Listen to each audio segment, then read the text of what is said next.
Hey, how's it going? All right, so in a video I recorded yesterday, I talked about two things that help me when I'm procrastinating and I need to get some work done.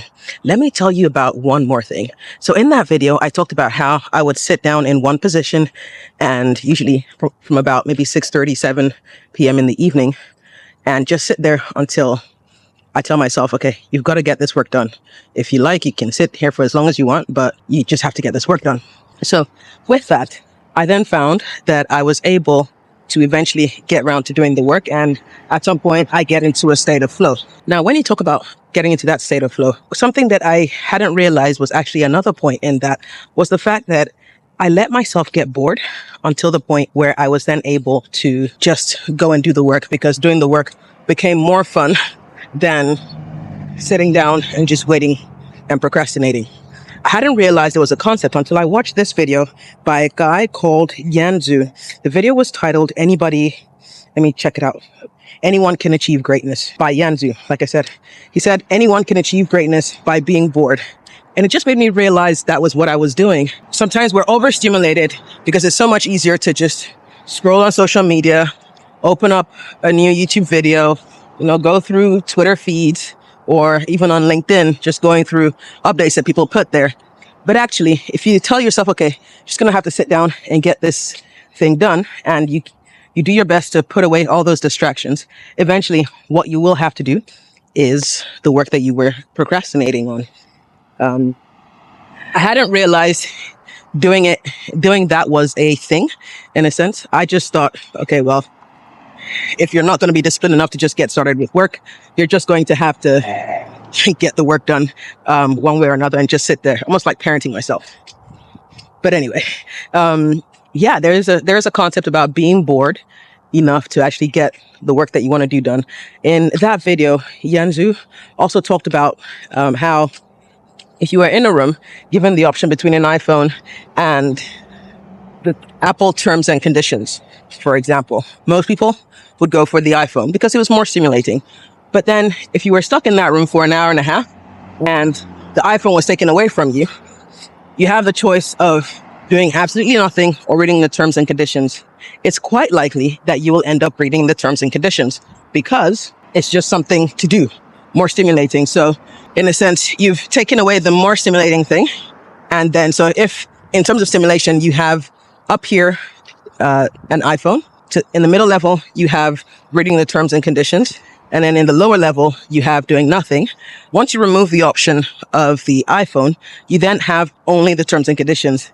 And so if I apply that to something that maybe I'm procrastinating on or I don't really want to do, I've got to, in a sense, remove the things that are more stimulating and to an extent, sit there and be bored enough to actually do the thing that's less stimulating, but would be more rewarding in the long run. For me, that has sometimes been writing or reading for things to do with my PhD. Sometimes I'm just not as motivated as I wish I was. But I realized by taking away the more stimulating things and the distractions, and then just having that as my thing to focus on, I eventually get into it. The other thing, like I mentioned, that helps is working at a time that's optimal for me, and that's usually in the evenings. And then also just letting myself start with something small, telling myself I only have to do work on this for 30 seconds. In doing that, I actually trick my brain into getting started. And once I get started, I find that just that little momentum actually gives me enough to go on and to just keep going on it.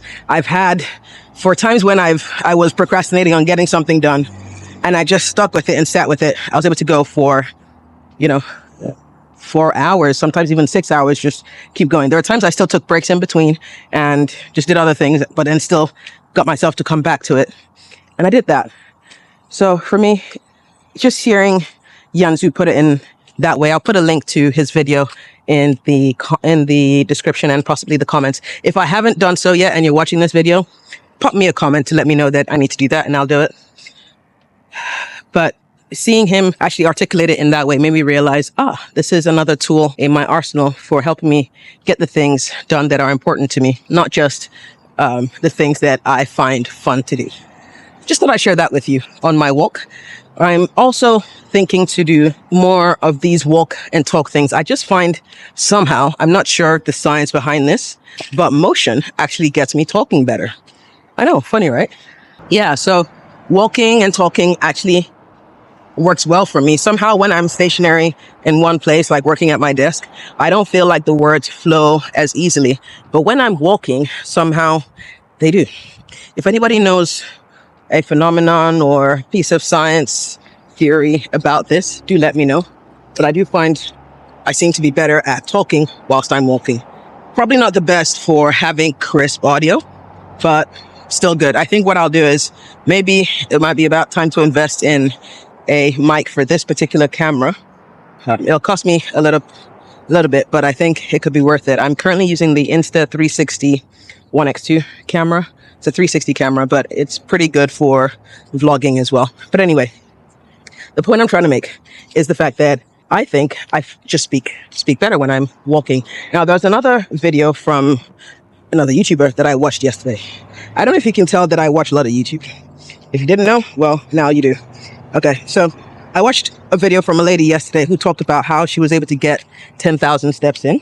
And the way she does it, I'll try and find that video so I can tell you about it and you can go look it up if you want to. But the way she does it is that she breaks up her 10,000 steps of walking into 3 chunks of about 30 minutes each time. And that helps her get into her 10,000 steps. Let me find the name of that video for you. Hold on. Okay, yes. Her name is Bria Jones, and she put a video out called How I Tricked My Body into Getting 10,000 Steps. All right. So she mentions that she's able to split it into different chunks, so 30-minute chunks each, and does that maybe 3 times a day. And what she'll do is early in the morning, she'll go for a walk for about 30 minutes, possibly before starting her day. Then during the day, she makes sure to run errands by walking, in a sense. So that also helps her with getting her steps in, but whilst doing something that actually needs to be done as well. So that's helpful to her. And then the third is to then go for a walk in the evening as well. Now, combining those 3 things can help with getting the 10,000 steps and also help it not feel too onerous. I know for me, doing 10,000 steps in a go, it can feel good at the end of it, but just the thought that, oh, I have to do 10,000 steps and it might take me an hour and a half or however long it takes. I start to think, I have to be really motivated to get out. But if I know it's just 30 minutes is not too bad. And I can do 3 chunks of 30 minutes. And if I want to break it further, I could do 6 chunks of 15 minutes. But I don't need to do that. I think 3 chunks of 30 minutes could work quite well. Or even 2 chunks of 45 minutes could also do wonders. So having said this, is something I'm considering doing more and more. Also because it helps me do more YouTube content, which I'm not mad about.